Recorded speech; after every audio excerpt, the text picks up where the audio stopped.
Punta naman natin ang Ninoy Aquino International Airport kung saan nagsimula nang dumagsa ang mga pasahero lalo na mga OFWs na magbabakasyon ngayong Semana Santa. Silipin natin ang sitwasyon ngayon doon at naroroon si Daniel Manalastas live. Daniel.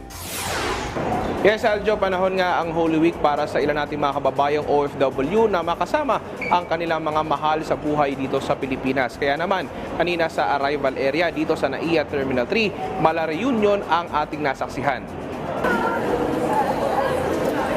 Ang mga eksena tulad nito sa NAIA Terminal 3 kanina ang bumungad. Mga OFW na sinamantala ang pagkakataon ngayong Holy Week na makauwi sa kanilang pamilya. Tulad ni Grace na OFW sa Bahrain. At ni Patrick na isa namang seaman. Nag-for good ako, balik ulit.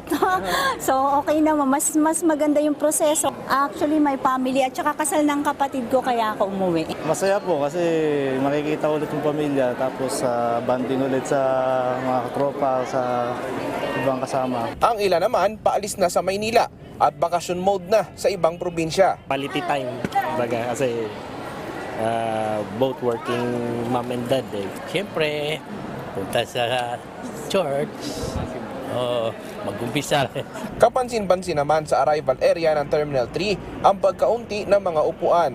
Ayon sa MIAA, kung bawas man ito ay posibleng dahil sa disinfection. Pero mayroon pa silang napansin. We monitor that area for 2 weeks and we observe that hindi naman nag-iintay ng passengers ang nakaupo.